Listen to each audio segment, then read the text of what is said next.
오늘 함께 나눌 말씀 구약성경 사무엘상 7장 12절에서 14절입니다. 제가 봉독해 드리겠습니다. 사무엘이 돌을 취하여 미서바와 센 사이에 세워 이르되 여호와께서 여기까지 우리를 도우셨다 하고 그 이름을 에벤에셀이라 하니라. 이에 블레셋 사람들이 굴복하여 다시는 이스라엘 지역 안에 들어오지 못하였으며 여호와의 손이 사무엘이 사는 날 동안에 블레셋 사람을 막으시매 블레셋 사람들이 이스라엘에게서 빼앗았던 성읍이 에그론부터 가드까지 이스라엘에게 회복되니 이스라엘이 그 사방 지역을 블레셋 사람들의 손에서 도로 찾았고 또 이스라엘과 아모리 사람 사이에 평화가 있었더라. 아멘.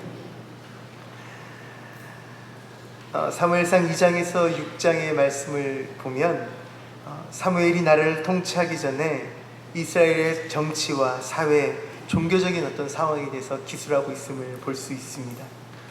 먼저 2장에서 3장을 보시면 이스라엘 백성들이 이 시기에 신앙적으로 진정한 영적인 지도자를 만나지 못하고 그때 이제 엘리라고 하는 선지자가 잘못된 그 지도자를 만나 큰 혼란을 겪게 되는 장면을 우리가 볼 수 있습니다. 또한 정치적으로는 블레셋의 침략을 끊임없이 받고 있었고 이러한 상황과 머물려 굉장히 사회적으로 어수선했던 시기였다는 것이죠. 그런 이런 상황 속에 이 4장에 보면 엎친 데 덮친 격으로 블레셋 군대가 이스라엘을 침략해 오게 됩니다. 이스라엘 앞에 굉장히 큰 위기가 찾아오게 되었다는 것입니다. 이때 이스라엘 백성들이 하나님을 의지하기보다 자신의 경험을 의지하고 그리고 자신의 힘을 의지하여 싸우다가 결국 블레셋에게 크게 패하게 됩니다. 결국 그들은 이러한 패배를 통해서 하나님만이 인생의 주관자가 되시며 환난 중에 만날 큰 도움 되시는, 그리고 이 하나님의 백성이 이스라엘을 그 흥망성쇠가 오직 하나님께 달려있음을 다시 한번 느끼게 된다라는 것이죠. 매를 맞아야 정신을 차리는 그런 사람들 같습니다. 그리고 하나님을 의지하지 않는 것이 어떤 결과를 낳는지도 깨닫게 되었습니다. 어떠한 상황에서도 살아계신 하나님을 의지하며 살아야겠다, 그들이 알게 되었다라는 것이죠. 이런 사회적인 분위기 속에서 결국 사무엘이 등장하게 됩니다. 위대한 영적인 지도자를 만난 이스라엘 백성들이 하나님 앞에 회개하기 시작합니다. 7장에는 이러한 영적인 대각성 운동이 미스바에서 일어났다 기록하고 있습니다.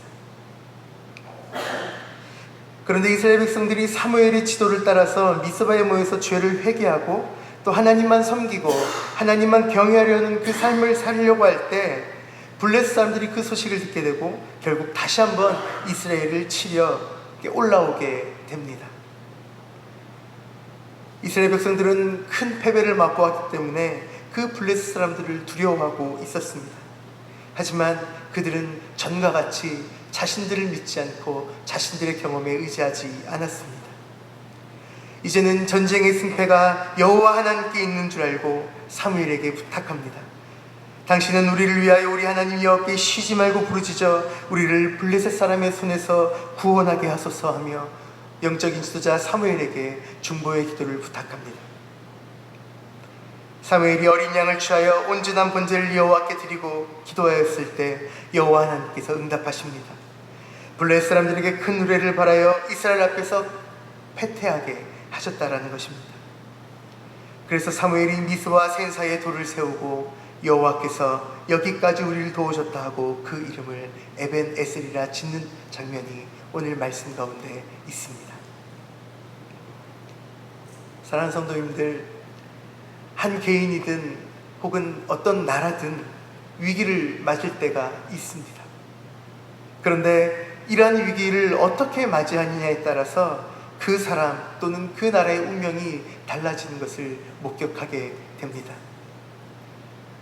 수많은 사람들이 자신의 생각과 자신의 마음을 의지하고 자신의 뜻대로 그 위기를 모면하려고 할 때 이 세상을 살아가는 하나님의 백성들에게는 그 하나님의 백성만의 그 위기 극복 능력이 있다라는 것입니다. 오늘 이스라엘 백성들을 보면 그렇습니다. 다양한 위기 앞에 그들이 서 있었지만 그들에게 찾아왔던 첫 번째 큰 위기는 영적인 위기였습니다. 엘리라고 하는 올바르지 못한 영적 지도를 만나 그들의 하나님의 중심적인 신앙이 아닌 인간의 수단과 방법이 앞서는 그런 신앙으로 그들이 살아가고 있었습니다. 그렇기 때문에 더 큰 환란이 찾아옵니다. 그들이 만났던 두 번째 위기는 사회적인 위기였습니다. 영적인 타락은 결국 하나님의 법에서 벗어나 버린 그 이스라엘 공동체가 표류하게 됩니다. 그리고 가장 큰 위기는 그 블레셋을 통해 사회적인 위기가 찾아왔다라는 것이죠.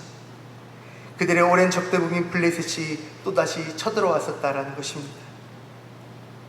결국 다양한 위기 앞에 하나님의 백성이 어떻게 살아야 할지 오늘 본문의 말씀은 우리에게 전해주고 있습니다. 첫 번째, 하나님께서는 위기의 때를 위해 평상시에 먼저 회개하고 기도하며 준비할 것을 말씀하십니다. 오늘 이스라엘 백성들이 그렇습니다. 위기의 순간이 오기 전에 그들이 영적인 위기를 먼저 깨닫고 미스바에 모여 철저하게 회개하며 기도합니다. 그리고 영적인 지도자인 사무엘에게 자신들의 나라를 위해 중보할 것을 부탁한다라는 것입니다. 그들은 그 영적인 문제의 잘못을 다른 곳에서 찾지 않습니다. 외부의 어떤 것에게 돌리지 않고 자신의 안을 돌아보기 시작합니다. 자신들의 죄악을 철저히 하나님 앞에 내어놓고 회개하며 하나님의 도우심을 구합니다. 사무엘상 7장 8절의 말씀입니다. 사무엘에게 이르되 당신은 우리를 위하여 우리 하나님 여호와께 쉬지 말고 부르짖어 우리를 블레셋 사람의 손에서 구원하게 하소서.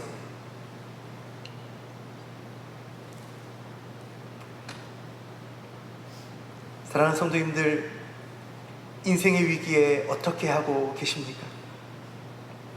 하나님을 의지하고 계십니까?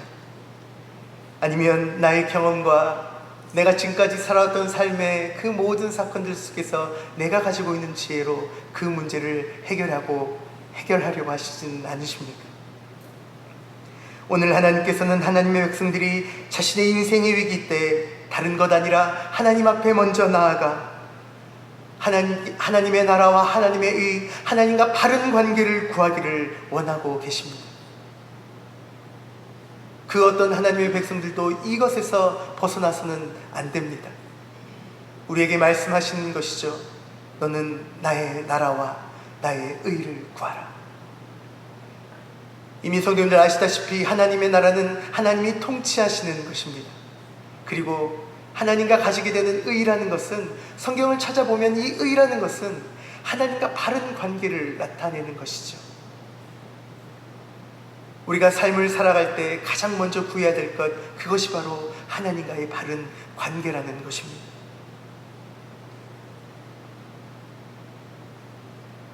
철병기로 무장한 블레셋 군대를 이긴다는 것은 쉽지 않은 일입니다. 그러나 하나님께서는 하나님의 능력과 하나님의 방법으로 블레셋을 패퇴시킴으로 인간의 이성과 역사의 일반 법칙을 초월한 특별한 섭리로 이스라엘에게 승리를 주십니다. 하나님만이 역사의 주관자이심을 보여주신다라는 것입니다. 내가 원하는 방법, 내가 원하는 뜻, 혹은 내가 바라는 어떤 미래의 모습이 조금 내가 생각하는 것과 다를 수 있지만 하나님께서는 반드시 하나님의 방법으로 하나님의 백성들을 인도하십니다.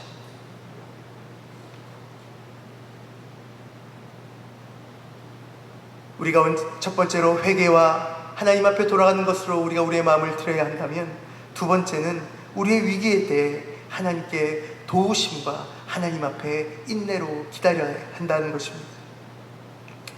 시편 37편 7절과 9절은 말씀합니다. 너희는 여호와 앞에 잠잠하고 참아 기다리라. 자기 길이 형통하며 악한 길을 이루는 자를 위하여 불평하지 말지어다. 대저 행악하는 자는 끊어질 것이나 여호와를 기대하는 자는 땅을 차지하리로다. 오늘 이스라엘 백성들도 에베네셀 하나님 앞에 도우심을 구하고 의심하지 않고 하나님께 기다리는 모습을 볼 수 있습니다. 결국 하나님께서 그들에게 극적인 승리를 맛보게 하십니다. 인생의 위기에 대해 하나님의 도우심을 구하고 의심치 않고 하나님께서 선하게 인도하실 것을 믿으며 한 걸음 한 걸음 나아가시기를 간절히 바랍니다. 위기의 때에 필요한 것은 오직 하나님께 온전한 제사와 하나님께 온전히 헌신하는 것입니다. 조금의 순종 혹은 부분적인 행함이 아니라 전적인 순종과 행함 그리고 온전한 바라봄이 있어야 합니다. 우리 중에 전쟁과 같은 황급한 상황에서 어떻게 제사를 드릴 수 있을까 생각하실지도 모르겠습니다. 그러나 사무엘은 하나님만이 나라의 운명을 자주하실 분이심을 믿고 의지하며 하나님 앞에 온전한 제사를 드리기 시작합니다. 인생의 긴 항해 가운데 변치 않고 끊임없이 하나님을 의지하는 것 쉽지 않은 일입니다. 그러기에 오늘 본문은 사무엘과 이스라엘 백성들과 같이 미스바와 센 사이에 여기까지 함께 하시고 도우신 하나님의 은혜를 기념하며 그것에 감사하며 우리의 마음에 영원히 주의 은혜를 기념하는 하나님과의 약속, 하나님과의 번제의 자단을 쌓기 시작합니다. 그리고 하나님의 은혜를 영원히 잊지 않고 기억하고 감사할 때 하나님은 지속적인 하나님의 은혜와 하나님의 인도하심을 우리에게 약속하십니다. 에베네셀의 하나님, 우리를 회복시키시는 주님, 우리를 지키시는 그 하나님을 바라보시며 지금까지 인도하신 그 하나님을 다시 한번 바라보시며 다시 한번 주님을 깊이 생각하시기 바랍니다. 우리가 기쁠 때도 그분의 도우심을 구하며 에베네셀의 하나님을 기억하시기 바랍니다. 우리가 슬플 때도 에베네셀의 하나님을 기억하며 좌절하지 않으시기를 바랍니다. 때론 인내와 믿음으로 그 모든 상황들을 싸워 이기실 수 있기를 간절히 바랍니다. 이스라엘 백성들을 인도하신 그 에베네셀의 하나님이 오늘 우리의 하나님이 되십니다. 그리고 또한 앞으로 우리의 하나님이 되실 것입니다. 하루하루 그 하나님과 승리하시는 귀한 성도님들 되시기를 간절히 기도하겠습니다. 우리 함께 기도하며 나가십시다. 하나님, 그 에베네셀의 하나님이 나의 삶의 주가 되심이나여 감사하시고 하나님, 내 삶의 모든 문제를 인도하여 주시옵소서. 주님이 사랑하시는 이 교회와 이 나라가 하나님과 언약한 하나님의 제단이 되게 하여 주시고 이 나라 가운데 하나님이 모든 위기들을 하나님이 인도하여 주시고 우리를 주의 길로 인도하여 달라고 우리 개인과 교회와 또한 나라를 위해 함께 기도하며 나가십시다. 이스라엘 백성들을 인도하신 하나님, 우리 인생에 찾아오셔서 우리를 또한 인도하시며 우리를 이끌어 주시니 참으로 감사드립니다. 하지만 하나님, 우리 안에 있는 것들이 연약하고 부족하여 우리가 온전히 주님을 바라보지 못하고 우리가 오직 주님을 붙들지 못하지만 하나님, 하나님의 전지전능한 강한 손으로 주님 우리를 붙드시고 우리를 인도하사 주여, 우리가 하나님 앞을 벗어날지라도 주님 하나님의 강력한 손으로 우리를 주님의 앞으로 다시 한번 이끄시며 우리가 저 이스라엘 백성들처럼 오직 하나님만이 우리 인생의 주관자가 되심을 깨닫고 주님과 하루하루를 동행할 수 있도록 인도하여 주시옵소서. 주님, 그 에베네셀 그 제단이 주님이 사랑하는 제주영락교회 제단이 될 수 있도록 인도하여 주시고 주님, 우리가 모여서 주님을 예배할 때마다 우리와 함께 하신 그 주님을 기억하고 우리가 주님 앞에 하나님 좌로우로 흔들리지 아니하며 오직 하나님의 말씀 위에 서서 마치 잘 박힌 모처럼 우리 인생 가운데 하나님의 뒤를 온전히 따라갈 수 있도록 주여 우리를 붙드시고 인도하여 주시옵소서. 주님, 이 나라의 주인이 하나님 되시오니 주님, 이 어둠이 가득한 나라 가운데 하나님의 빛을 비추어 주시고 우리 하나님의 백성들 한 명 한 명이 이 세상 속에 나아가 하나님의 빛을 발하는 주님의 빛의 군대로 살아갈 수 있도록 주여 모든 이 백성들을 주의 길로 인도하여 주시옵소서. 하나님, 이스라엘 백성과 함께 하신 그 하나님이 우리와 함께 하신 줄 믿사오니 주여 친히 우리를 이끌어 주시고 우리를 가르치시고 하나님, 이 세상 가운데 우리와 동행하여 주시옵소서. 우리들 이 새벽에 잠시 모였다 흩어지지만 우리가 살아가는 모든 가정과 직장과 삶의 모든 자리에서 하나님의 영광을 드러낼 수 있도록 주여 우리와 영원히 끝까지 함께하여 주시옵소서. 우리를 이끄시고 인도하시는 예수 그리스도의 이름으로 기도드렸습니다.